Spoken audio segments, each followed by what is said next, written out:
Hi friends, welcome to accurate learning. સાચું શીખીએ, સાચી રીતે શીખીએ.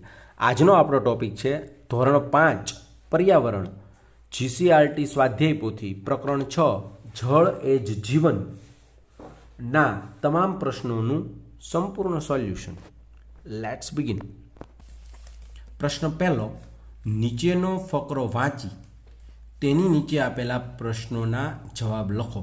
વિદ્યાર્થી મિત્રો, તમારે આ ફકરો વાંચવાનો છે, એને સમજવાનો છે, પછી એના આધારે આ પ્રશ્નોના જવાબ લખવાના છે. તો હવે એમાં પહેલો પ્રશ્ન છે, આ ફકરામાં પાણીના કયા સ્ત્રોતની વાત કરવામાં આવી છે? તો લખો જવાબ. આ ફકરામાં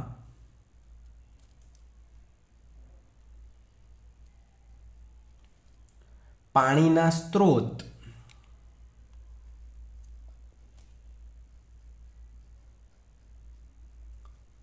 વરસાદ અને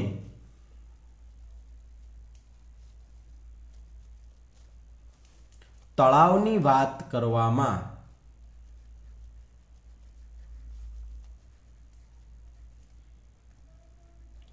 આવી છે.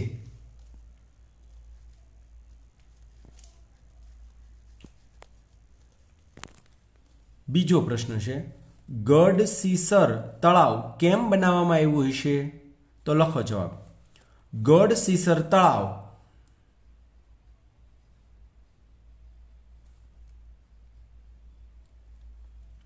વરસાદના પાણીના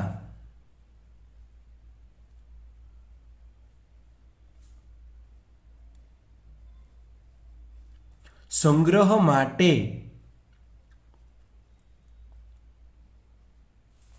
બનાવવામાં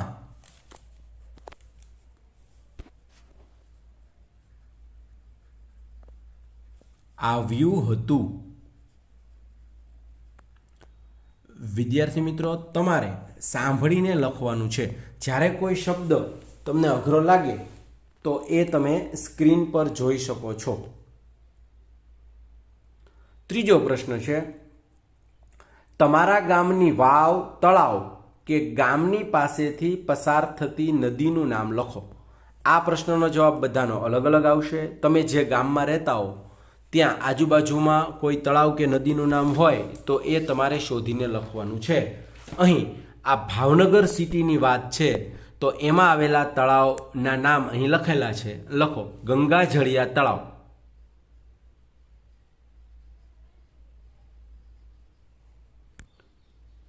માલેશ્રી નદી,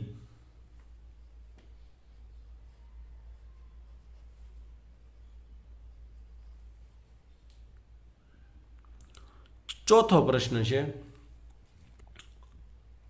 તળાવ, સરોવરો કઈ રીતે ભરાતા હોય છે? તો લખો જવાબ. તળાવ, સરોવર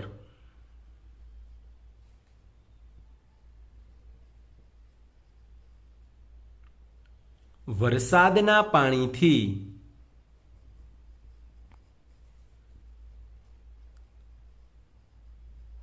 ભરાતા હોય છે.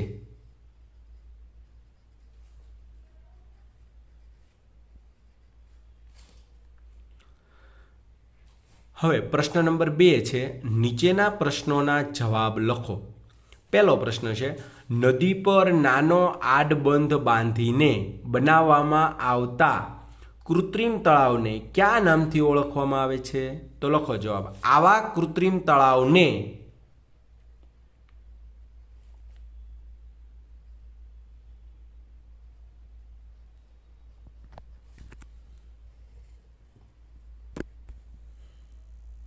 ચેક ડેમના નામથી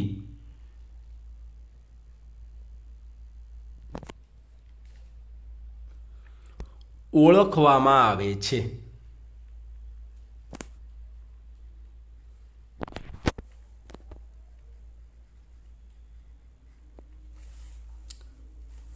ત્યાર પછીનો પ્રશ્ન છે, વડીલો પાસેથી જાણો કે તમારા ગામમાં ભૂતકાળમાં જ્યાં તળાવ કે તલાવડી હતી ત્યાં આજે શું છે? તો લખો જવાબ. ભૂતકાળમાં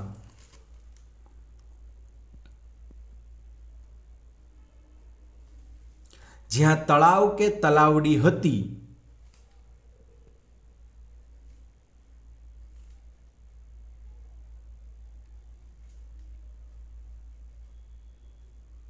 ત્યાં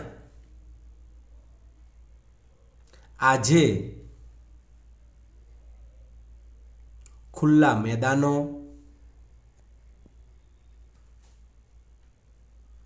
મકાનો કે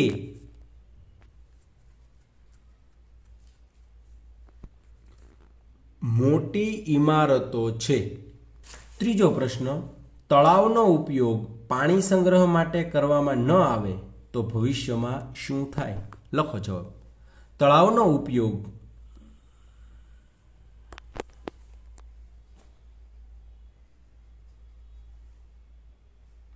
પાણીના સંગ્રહ માટે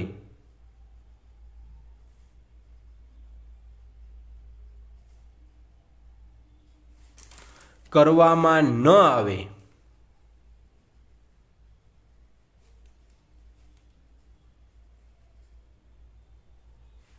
તો ભવિષ્યમાં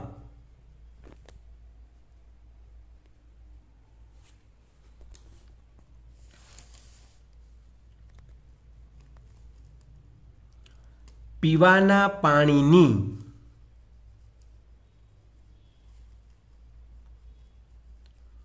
તંગી સર્જાય.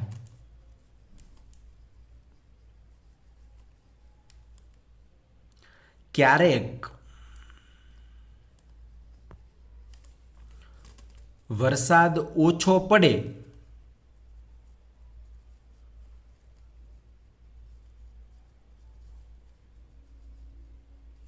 ત્યારે તળાવનું પાણી ખેતરોમાં સિંચાઈ માટે પણ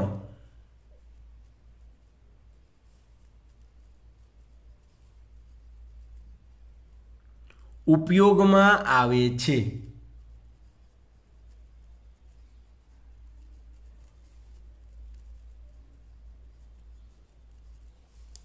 જો તળાવમાં પાણીનો સંગ્રહ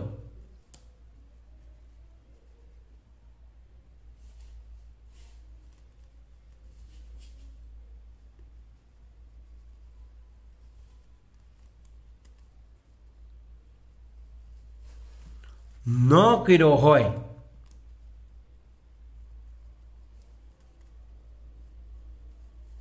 તો પાક નિષ્ફળ જાય અને ખેડૂતોને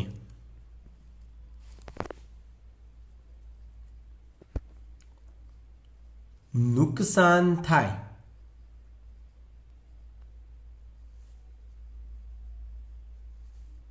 ચોથો પ્રશ્ન, તળાવમાં કઈ કઈ વનસ્પતિઓ અને જળચર જીવો જોવા મળે છે તે વડીલો પાસેથી જાણો અને લખો.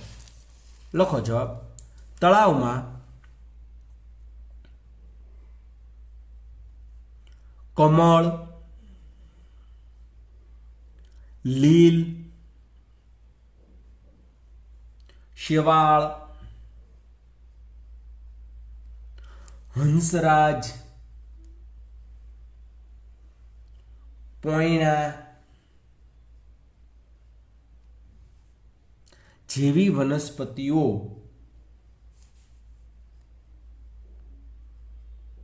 તેમજ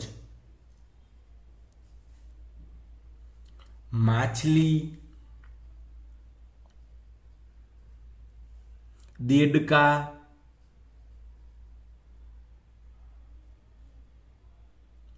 કાચબા, કરચલા,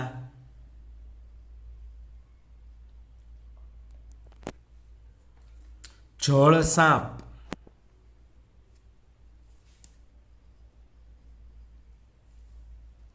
જેવા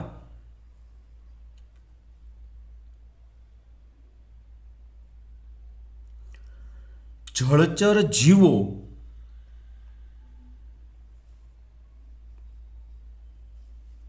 જોવા મળે છે.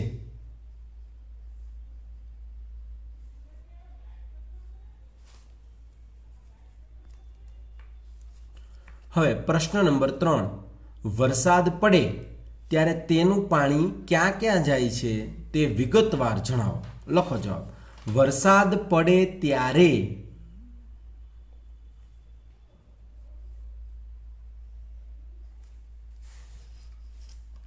સૌ પ્રથમ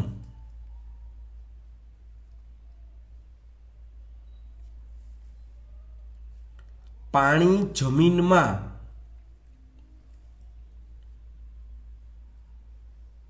શોષાય છે.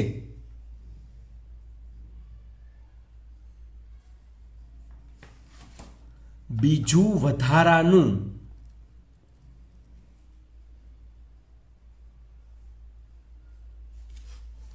પાણી ભૂગર્ભ ગટરો,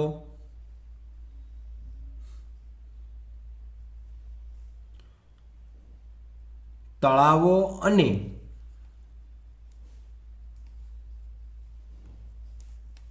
નદીઓમાં જાય છે.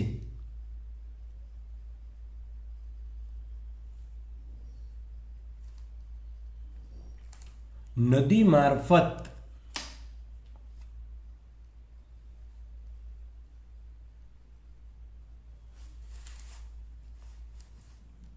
પાણી દરિયામાં જાય છે.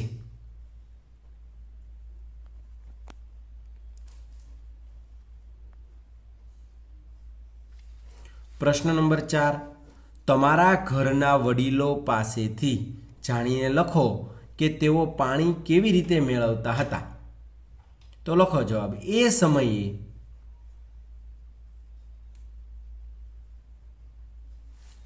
ગામમાં કૂવા અને તળાવો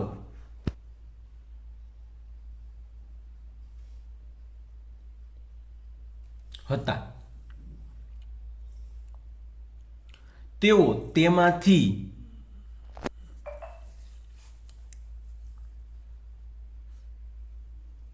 પાણી મેળવતા.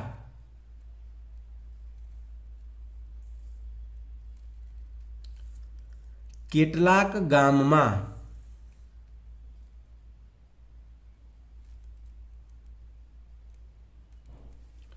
મોટી ટાંકીમાં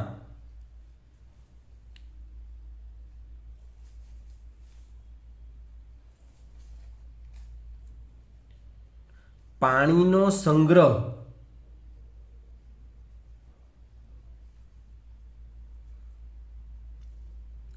કરવામાં આવતો.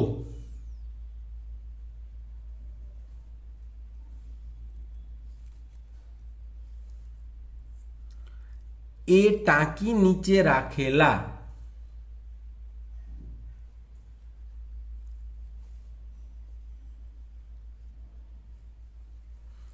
નળમાંથી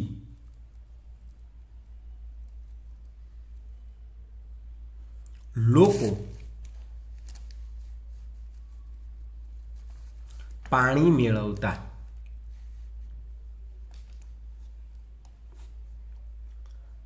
ઘણા ગામમાં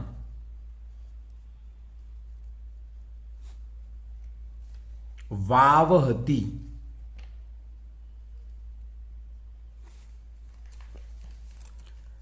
જેમાંથી લોકો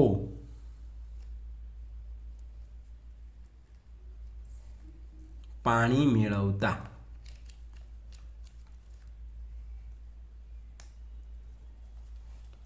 પ્રશ્ન નંબર 5, નીચે પાણીને લગતા કેટલાક સૂત્રો આપ્યા છે, તેમાં ખૂટતા શબ્દો લખી પૂરા કરો. તો પહેલું છે ખાલી જગ્યા એ જ જીવન. તો એમાં લખો ખાલી જગ્યામાં જળ, એટલે આવું સૂત્ર બનશે, જળ એ જ જીવન. બીજું, વૃક્ષો વાવો ખાલી જગ્યા લાવો. તો ખાલી જગ્યામાં લખો વરસાદ, એટલે વૃક્ષો વાવો વરસાદ લાવો. ત્યાર પછીનું ત્રીજું, ખાલી જગ્યાને બચાવો તે તમને બચાવશે. તો ખાલી જગ્યામાં લખો પાણી. પાણીને બચાવો તે તમને બચાવશે. ચોથું, ખાલી જગ્યા અને ખાલી જગ્યા વિચારીને વાપરો. તો પહેલી ખાલી જગ્યામાં લખો વાણી અને બીજી ખાલી જગ્યામાં લખો પાણી. એટલે વાણી અને પાણી વિચારીને વાપરો. વાણી એટલે આપણે બોલીએ એ, એટલે વિચારીને બોલવું જોઈએ, અને પાણી પણ વિચારીને વાપરવું જોઈએ. ત્યાર પછી પ્રશ્ન નંબર 6, તમારા વિસ્તારમાં પાણીને લગતા કોઈ તહેવાર ઉજવાતા હોય, ગીત, મેળા, ઉત્સવ કે સામાજિક રિવાજ હોય તો તેના વિશે જાણીને લખો. તો લખો એમાં જવાબ, પાણીને લગતા તહેવારોમાં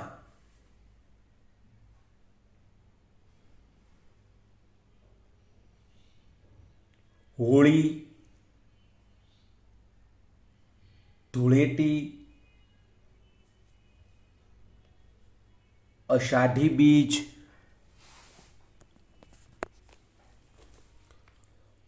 વગેરે છે.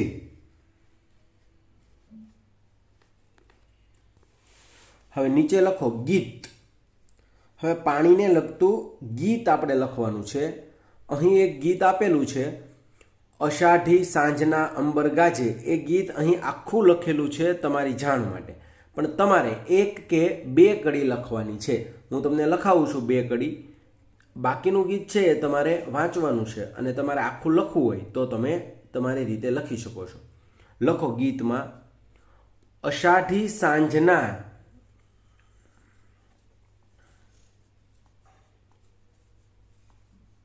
અંબર ગાજે. હવે નીચેની લીટીમાં લખો બીજી કડી, અંબર ગાજે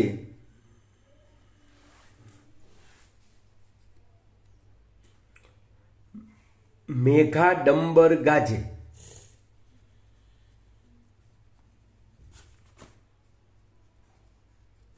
પછી આ રીતે અષાઢી એમ લખી અને ડોટ ડોટ કરી નાખો. હવે બીજી કડી લખો નીચે, માતેલા મોરલાના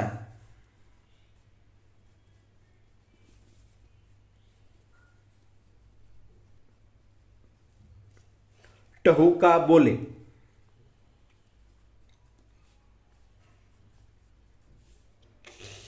હવે નીચેની લીટીમાં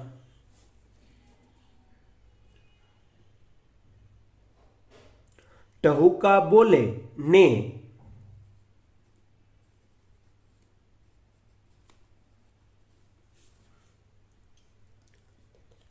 ધીરી ઢેલડ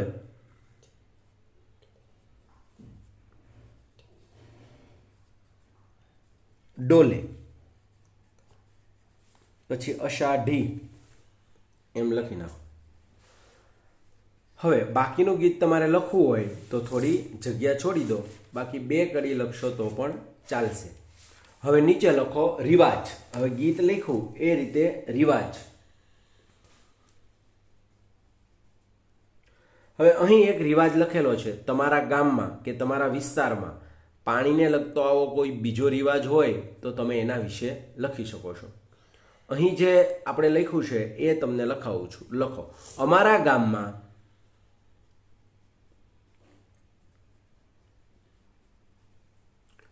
કોઈ વાર વરસાદ આવવામાં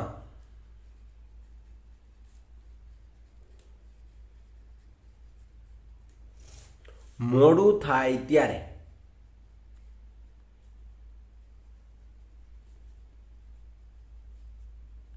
રામજી મંદિરે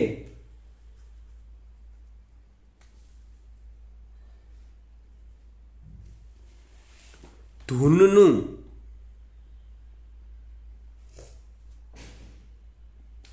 આયોજન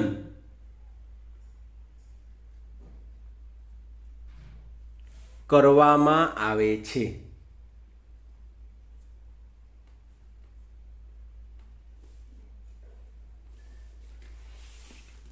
હવે ત્યાર પછીનો પ્રશ્ન છે પ્રશ્ન નંબર 7.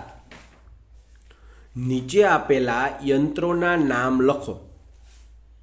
તે પૈકી પાણી ઉલેચવાના તમે જોયેલા યંત્રો વિશે વર્ગમાં ચર્ચા કરો અને બાકી રહેતા સાધનો વિશે શિક્ષક કે વડીલો પાસેથી જાણકારી પ્રાપ્ત કરો. હવે અહીં પાણી ખેંચવા માટેના સાધનો આપેલા છે. હવે પહેલું જે છે ચિત્ર એ છે ડંકીનું, એમાં લખો ડંકી. બીજું ચિત્ર છે એ છે ગરગડી, ગરગડી એટલે કૂવામાં આ રીતે ગરગડી લગાવી અને એમાં દોરીથી ડોલ વડે પાણી ખેંચવામાં આવે. એ જે દોરી છે એને હાથથી ખેંચી અને અંદરથી પાણી બહાર કાઢવામાં આવે. ત્યાર પછીનું જે ચિત્ર છે એમાં લખો મોનોબ્લોક મશીન. હવે આ મશીન છે એ કૂવામાંથી પાણી બહાર ખેંચવામાં કામ લાગે છે. એમાં ડીઝલ નાખવામાં આવે છે, એના વડે તે મશીન ચાલે છે. હાલો, ત્યાર પછીનું ચિત્ર છે એમાં લખો ધાંગુ. એમાં પણ આવી મોટી ગરગડી જે નાની હતી એની જગ્યાએ મોટા કદનું હોય છે અને એના વડે પાણી બહાર કાઢવામાં આવે છે. ત્યાર પછીનું જે ચિત્ર છે એમાં લખો સબમર્સિબલ.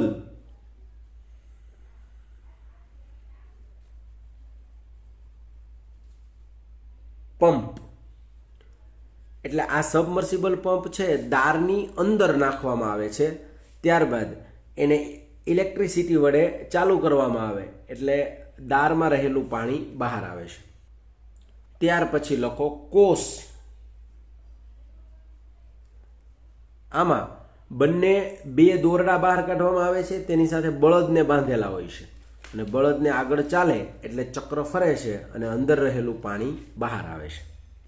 પહેલાંના સમયમાં આ પદ્ધતિ દ્વારા કૂવામાંથી પાણી બહાર કાઢવામાં આવતું હતું. ત્યાર પછી લખો મોટર. આ મોટર તો તમે બધાએ ઘરે પણ જોયેલી હશે.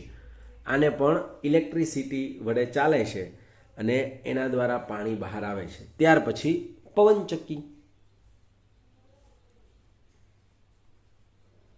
હાલો, ત્યાર પછીનું ચિત્ર છે જનરેટર પંપ.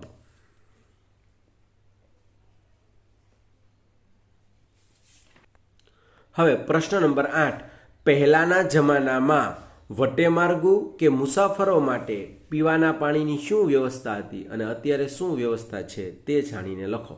હવે એ આપણે નીચે લખવાનું છે. અહીં કેટલાક ચિત્રો આપેલા છે એ જોઈએ આપણે. પહેલું છે વોટર બોટલનું, બીજું કૂવાનું ચિત્ર છે, ત્રીજું મશકનું છે એટલે ચામડાની આવી થેલી હોય છે એમાં પાણી ભરવામાં આવતું. ત્યાર પછી પરબ છે પાણીની, એક પાણીનું માટલું રાખેલું છે. ત્યાર પછી લોટો અને દોરી છે. આ દોરીને લોટા સાથે બાંધવામાં આવે અને કોઈ ઊંડી જગ્યાએ પાણી હોય તો એ દોરી વડે બહાર કાઢવામાં આવે. વોટર જગ છે. ત્યાર પછી મોટર પંપ છે. વાડીએ કૂવો હોય એમાં આવી મોટર મૂકેલી હોય એના દ્વારા પાણી બહાર આવે. અને વાવ છે જેમાં પગથિયા હોય, પગથિયાથી અંદર જવાનું પાણી સુધી અને ત્યાંથી પાણી ભરીને આવવાનું. તો હવે આમાંથી પહેલાંના સમયમાં કઈ પદ્ધતિ હતી અને અત્યારના સમયમાં કઈ છે એ આપણે નીચે લખવાનું છે. તો પહેલાં એવું લખેલું છે, એમાં લખો પહેલાંના સમયમાં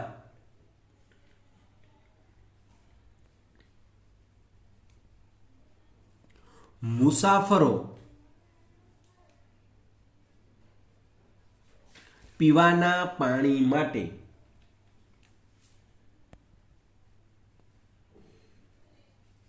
કૂવો, મશક,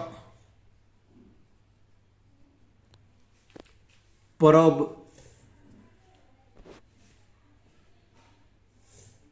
લોટો અને દોરી,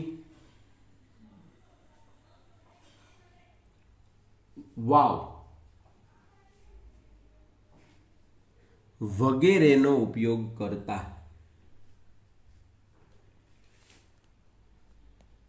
હતા.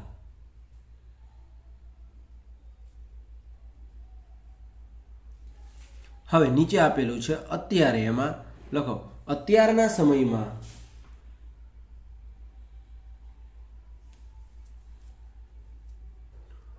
મુસાફરો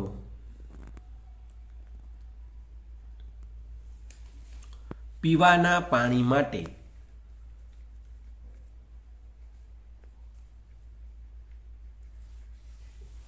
વોટર બોટલ,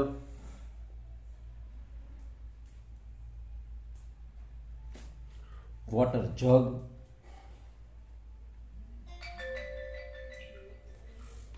મોટર પંપ,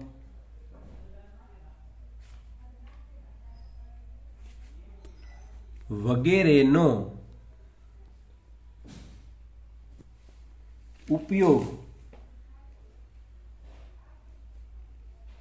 કરે છે. That's it. જો તમે હજુ સુધી એક્યુરેટ લર્નિંગ ચેનલને સબસ્ક્રાઇબ નથી કરી તો ચેનલને સબસ્ક્રાઇબ કરી દો, બેલ આઇકનને હિટ કરી નોટિફિકેશનના ઓલ ઓપ્શન પર ક્લિક કરી દો જેથી નવા વિડીયોના અપડેટ્સ રેગ્યુલરલી મળતા રહે. Thanks for watching. C you soon.